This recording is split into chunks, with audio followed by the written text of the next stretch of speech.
শহরের বাচ্চা হুমায়ুন কবি, তুই বেশি লাফাচ্ছিস। আরে যদি তুই মসজিদ বানাতে হয় তোর বাপের টাকা দিয়ে বানা, আমাদের জনগণের টাকা দিয়ে নয়। আর শোন, এটাও বলে দিচ্ছি, যদি একটা মসজিদ বানাস 100টা মন্দির বানাবো, এই পশ্চিমবাংলায় 100টা রাম মন্দির বানাবো।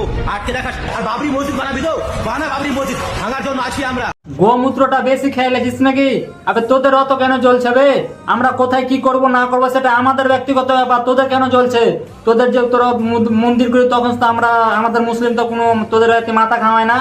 আবে আমরা মাদ্রাসা মসজিদ করি আমাদের বাপ দাদু সম্পত্তিতে, তোদের বাপ দাদু সম্পত্তিতে মাদ্রাসা মসজিদ করি না, বুঝতালি তো? আর তোদের মতন ওই রাস্তাঘাটে চাঁদা তুলে আমরা মাদ্রাসা মসজিদ করি না। হ্যাঁ, সকাল থেকে সন্ধ্যা অবধি মাথার ঘাম পায়ে ফেলে টাকা ইনকাম করে মাদ্রাসা মসজিদ করি, ওগুলো আমার বাপ দাদার সম্পত্তি, তোদের বাপ দাদার সম্পত্তি না। আর কত বাপের বেটা আছিস, বেটা আছিস 6 তারিখ অর্থাৎ শনিবার, কত বাপের বেটা আছিস তাই? তাহলে দেখবো যে তুই বাপের বেটা আছিস। আর এই কথাটা সব হিন্দু ভাইকে বলছি না, এই মাদার চোদকে বলছি। হ্যাঁ, কত বাপের বেটা আছিস, 6 তারিখ শনিবার আয়, তাহলে বলবো যে হ্যাঁ তোর মা দুধের জোর আছে, ঠিক আছে?